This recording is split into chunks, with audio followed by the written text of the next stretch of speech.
اور ہی تو پھر اپنی شامت بلانی ہے تو ایک حد تک کی جاتی ہیں جہاں تک شوہر ان کو اجازت دیتا ہے، لمٹس نہیں کراس کرتی۔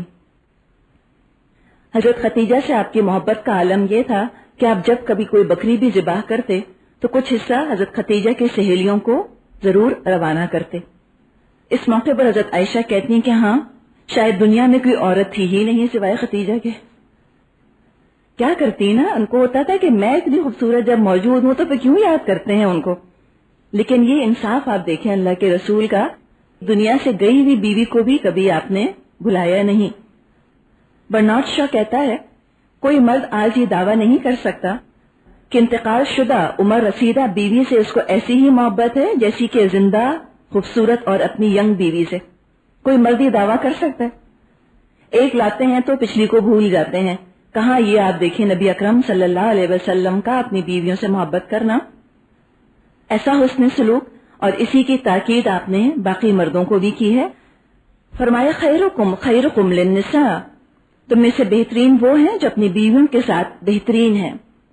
گھر میں آپ ایک فرینڈ اور ایک کانفیڈنٹ کی طرح رہا کرتے تھے، اپنی بیویوں کی نفسیات کا، ان کے جذبات کا، ان کی پسند اور ناپسند کا بہت خیال رکھتے تھے۔ ازواج میں اور نبی اکرم صلی اللہ علیہ وسلم میں بالکل جگری دوستوں کا سا معاملہ تھا، محبت انتہا سے زیادہ اپنائیت، اور ایک دوسرے کے بغیر چین بھی نہیں، ایک دوسرے کے رازدار ہوا کرتے تھے، ازواج بھی اور نبی اکرم صلی اللہ علیہ وسلم بھی۔ اللہ کے رسول اپنے راز اپنی بیویوں سے شیئر کیا کرتے تھے، اہم معاملات میں آپ ان سے مشورے مانگتے تھے اور ان کے مشوروں کو آپ بہت سیریسلی لیا کرتے تھے، اپنی بیویوں کی آپ بہت عزت کرتے تھے۔ نعوذ باللہ بیویوں کو کوئی دل بہلانے کا کھلونا نہیں سمجھا تھا آپ نے، بلکہ ان کی شخصیتوں کو آپ نے نکھارا، ان کی دنیاوی اور دینوی تعلیم کا اور ان کی تربیت کا آپ نے اہتمام کیا، اس لیے کہ یہ بھی ذمہ داری شوہر کی ہوتی ہے کہ وہ بیویوں کی تربیت بھی کرے اور تعلیم کا بھی انتظام کرے۔ ہر طرح کی انٹلیکچوئل ایکٹیویٹی میں حصہ لینے پر آپ اپنی ازواج کو بہت انکریج کیا کرتے تھے، اسی لیے ہم دیکھتے ہیں کہ ازواج بہت کانفیڈنٹ تھیں، بہت بااعتماد، ہر ایک کی ان میں سے اپنی ایک انفرادی شخصیت تھی اور اپنی رائے کا اظہار خوب جم کر کیا کرتی تھیں، دبی ہوئی اور کچلی ہوئی شخصیتیں نہیں تھیں ان کی، جس کو ہم کہتے ہیں نا کہ they would speak their mind، تو جو ان کے ذہن میں بات ہوتی تھی کہا کرتی تھیں۔ اور اپنی بیویوں کے پاس خود نبی اکرم صلی اللہ علیہ وسلم کا بھی دل بہت لگا کرتا تھا، آپ ان کی کمپنی بہت انجوائے کرتے تھے۔ آپ نے فرمایا الدنیا متاع وخیر متاع الدنیا المرأة الصالحہ، یہ صحیح مسلم کی حدیث ہے کہ دنیا کل کی کل متاع ہے اور بہترین اس دنیا کی متاع ایک نیک بیوی ہے۔ ایک اور حدیث میں آپ نے فرمایا بہترین بیوی وہ ہے جس کی طرف تو دیکھے تو تجھے خوش کر دے، اور جب کسی بات کا حکم دے تو پورا کرے۔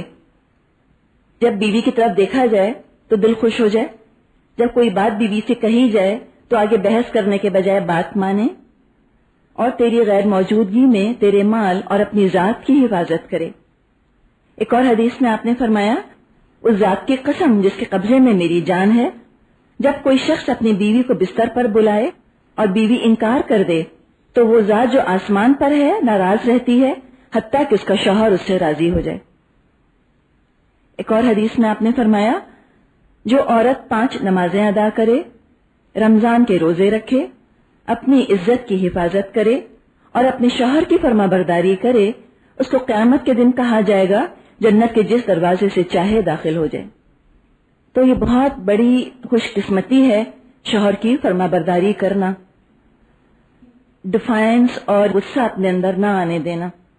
اللہ ہمارا ہمدرد ہے اور ہمارا دوست ہے، یہ تو شیطان کی کارستانیاں ہے کہ وہ چاہتا ہے کہ ہر ایک کے اندر ایسے جذبات پیدا کر دے، عورتوں میں بھی اور مردوں میں بھی، کہ نہ مرد بیوی کے حق ادا کریں اور نہ بیویاں جو ہیں وہ شوہر کے حق ادا کریں۔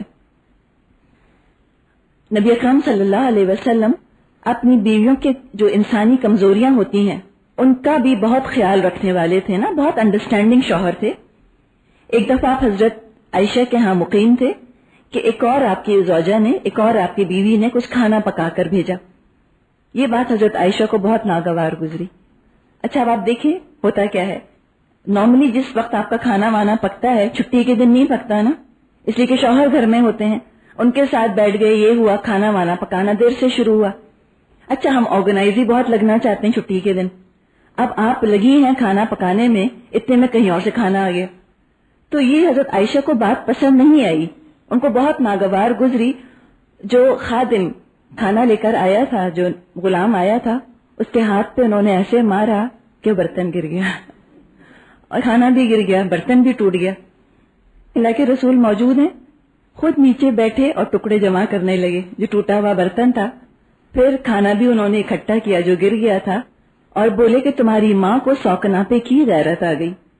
پھر دوسرا برتن خادم کے حوالے کیا, کھانا تو گر گیا, اب کیا ہو سکتا ہے اس کا, لیکن دوسرا برتن نوکر کو دیا اس کے بدلے. آج آپ بتائیں کوئی شوہر یہ برداشت کرے گا؟ کبھی بھی نہیں برداشت کریں گے ان چیزوں کو. مردوں سے تو آج کل ایک بیوی نہیں سنبھلتی, کہاں نو کو بے وقت سنبھالنا. اعتراض کرنے کے بجائے ایڈمائر کرنا چاہیے ان کو تو کہ واقعی کیا بیلنس آپ نے رکھا تھا. میجورٹی آج کے مسلمان مردوں کا حال یہ ہے کہ یا تو گھر میں ٹائرنٹ بن کر رہتے ہیں یا بھیگی بلی بن کے رہتے ہیں. ایک دفعہ کسی عورت کے بارے میں حضرت عائشہ نے ہاتھ کے اشارے سے کہا کہ بس وہ تو اتنی سی ہیں, برائی کے طور پہ. اس بات کو آپ نے برداشت نہیں کیا. اب آپ یہ دیکھ رہے ہیں کہ کیا نہیں برداشت کرنا اور کیا برداشت کرنا ہے. جو تھوڑا بہت غصہ تھا برداشت کر لیا کرتے تھے, لیکن یہ اخلاقی خرابیاں برداشت نہیں کرتے تھے. جب اس طرح سے انہوں نے بات کی, حالانکہ زبان سے کچھ نہیں کہا, تب بھی آپ نے برداشت نہ کیا اور ٹوکا ان کو. فرمایا عائشہ اگر تمہاری یہ بات سمندر جتنے پانی میں ڈال دی جائے تو وہ سارا کڑوا ہو جائے.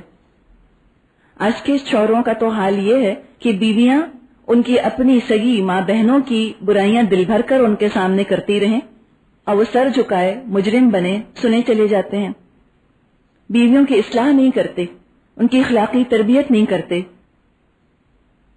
تو جب وہ بیوی کی اخلاقی تربیت کو اپنی ذمہ داری نہیں سمجھیں گے اور یہ سمجھیں گے کہ صرف ان کو کھلانا پلانا اور زیور پہنانا اور خالی اپنے ہی حقوق لمٹ سے آگے بڑھ کر لینا ہی بس میرا کام ہے, تو بس پھر دنیا اور آخرت دونوں کا ہی نقصان کرتے ہیں.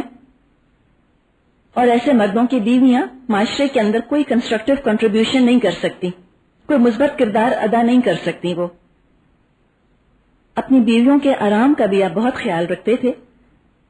حضرت عائشہ نے محمد بن قیس سے رضی اللہ تعالی عنہ سے ایک دن فرمایا میں تم کو اپنی کہانی اور رسول اللہ کی کہانی سناؤں. ہم نے کہا بلا کیوں نہیں, اس لیے کہ اللہ کے رسول کے انتقال کے بعد بھی صحابہ جایا کرتے تھے حضرت عائشہ کے پاس اور مختلف ازواج کے پاس, تاکہ ان سے پھر رسول اللہ کے بارے میں معلومات حاصل کر سکیں, حاصل کر لیں. انہوں نے کہا جی بتائیے. فرمایا حضرت عائشہ نے ایک رات نبی اکرم میرے ہاں تھے کہ آپ نے کروٹ لی اور اپنی چادر لی اور جوتی نکال کر اپنے پاؤں کے آگے رکھ لی اور لیٹے رہے. جب وہ سمجھے کہ میں سو گئی, آہستہ سے اپنی چادر لی, آہستہ سے جوتی پہنی, آہستہ سے دروازہ کھولا اور آہستہ سے باہر نکلے اور پھر آہستہ سے دروازہ بند کر دیا. ہڑبونگ نہیں کہ لائٹ کھولی, الماری کھولی, چیزیں نکالی, نہیں, یہ سب کچھ نہیں. احساس کہ بیوی سو رہی ہے تو اس کی نیند نہ ڈسٹرب ہو, خیال کیا بہت زیادہ. جب رسول اللہ گھر سے نکلے, اچھا آپ یہ دیکھیں کہ اللہ کے رسول سوتا سمجھ کے کر رہے ہیں تو یہ نہیں کہتی کہ میں جاگ رہی ہوں, پریٹینڈ کرتی نہیں کہ ہاں جیسے میں سوئی رہی ہوں, دیکھنا چاہ رہی تھی کہ کرتے کیا ہیں. سب دیکھ رہی ہیں. جب رسول اللہ گھر سے نکلے تو کہتی ہیں جھٹ میں بستر سے اٹھ گئی کہ دیکھوں کہ آخر اتنے چپکے چپکے رات کو کہاں جا رہے ہیں. یہ بھی آپ دیکھیں عقل مند بیوی کی نشانی ہوتی ہے, کبھی شوہر کے بارے میں لاپرواہ اور کمپلیسنٹ نہیں ہونا چاہیے. تو فرماتی ہیں کہ میں نے بھی اپنی چادر لی, سر پر اوڑی, گھونگھٹ نکالا اور ازار پہنی اور ان کے پیچھے چل پڑی, یہاں تک کہ آپ بقی پہنچے اور دیر تک کھڑے رہے. جنت البقی قبرستان ہے. پھر 3 بار آپ نے دونوں ہاتھ اٹھائے, پھر لوٹے. اب دیکھا نا کہ رسول اللہ ٹرن ہو رہے ہیں تو کہتی ہے میں بھی لوٹی. وہ جلدی چلے, میں بھی جلدی چلی. وہ دوڑے اور میں بھی دوڑی. گھر آ گئے اور میں بھی گھر آ گئی. یہ پہلے گھر پہنچ گئی, گھر آتے ہی دوبارہ سے لیٹ گئی بستر پر. رسول اللہ گھر آئے تو فرمایا عائشہ کیا ہوا, تم کو سانس پھول رہا ہے اور تمہارا پیٹ بھی پھولا ہوا ہے. میں نے کہا کچھ نہیں. آپ نے فرمایا تم بتا دو، نہیں تو لطیف خبیر مجھے بتا دے گا، اگر تم نے نہ بتایا تو اللہ مجھے بتا دے گا۔ میں نے بتا دیا۔ تب آپ نے فرمایا وہ جو کالا کالا سا میرے آگے تھا کیا وہ تو تھی؟ چادر پہنی ہوئی تھی نا، اور دوڑ رہی ہوں گی آگے آگے، رسول اللہ پیچھے پیچھے ہیں ان کے۔ تو کہا اچھا وہ کالا کالا جو میرے آگے تھا کیا وہ تو تھی؟ تو میں نے کہا جی ہاں۔ پھر آپ نے محبت سے میرے سینے پر مارا، جیسے کہ نہیں ایک آپس میں ذرا سا محبت سے ایک دوسرے کو کیا جاتا ہے، اور فرمایا کہ تو نے خیال کیا کہ اللہ اور اس کا رسول تیرا حق مار لے گا، تمہاری باری کے دن کسی اور بیوی کے پاس چلا جاؤں گا۔ تو اس پر کہتی ہیں اگر آپ ایسا کرتے تو اللہ کو پتا چل جاتا۔ ایک اور روایت میں آتا ہے کہ انہوں نے کہا کہ مجھ جیسی بیوی آپ جیسے شوہر کے بارے میں تو ایسا ہی سوچے گی۔ تو خوبصورت سی بات ہے نا کہ میں اتنی کم ہوں اور آپ اتنے اچھے ہیں، تو ظاہر ہے میں آپ کے بارے میں ایسی باتوں کا گمان کر سکتی ہوں۔ تو جب انہوں نے کہا کہ اگر آپ کسی اور بیوی کے پاس جاتے کو پتا چل جاتا، تو آپ نے ایکسپلین کیا، اللہ کے رسول نے ان کو بتایا کہ جبریل علیہ السلام میرے پاس آئے اور مجھے پکارا اور تم سے چھپایا تو میں نے بھی تم سے چھپایا، میں سمجھا کہ تم سو گئی۔ اگر آپ عالم الغیب ہوتے تو آپ کو پتا نہ چلتا کہ نہیں سوئی، ساتھ پہلو میں لیٹی ہیں، آپ کو نہیں پتا کہ وہ جاگ رہی ہیں کہ سو رہی ہیں۔ انسان ہی تھے، جتنا امام شوہر کو علم ہو سکتا ہے انسان کی حیثیت سے، اتنا ہی ان معاملات میں آپ کو بھی علم ہوتا تھا۔ تو آپ نے فرمایا کہ میں سمجھا کہ تم سو گئی، برا جانا کہ تم کو جگاؤں، تو یہ بھی سوچا کہ تم گھبراؤ گی۔ پھر جبریل نے کہا کہ آپ کا رب حکم فرماتا ہے کہ بقی جائیے اور مردوں کے لیے مغفرت مانگیے۔ میں نے پوچھا کس طرح مغفرت مانگوں؟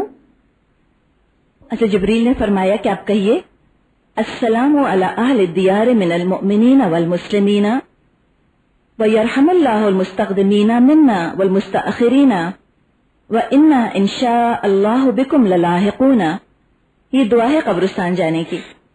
تو یہ دعا بھی جبریل علیہ السلام نے اللہ کے حکم پر نبی اکرم کو سکھائی، اور آپ کے ذریعے سے ہم نے یہ دعا سیکھی ہے۔ جیسے کہ ہر شادی شدہ زندگی میں کچھ اپس اینڈ ڈاؤنز آتے ہیں، اسی طرح رسول اللہ کی زندگی میں اور ان کی شادی شدہ زندگی میں بھی چند واقعات ہم کو ایسے ملتے ہیں، جیسے کہ ابھی ہم دیکھ رہے ہیں کہ آپ اپنی بیویوں کی کس حد تک نازبرداری کیا کرتے تھے، یہاں تک کہ آپ نے ان کے خیال سے اور ان کے کہنے پر آپ نے شہد کھانا چھوڑ دیا، عہد کر لیا کہ اب آپ شہد نہیں کھائیں گے۔ اس پر سورہ تحریم نازل ہوئی، یا ایھا النبی لما تحرم ما احل اللہ لک تبتغی مرضات ازواجک واللہ غفور الرحیم۔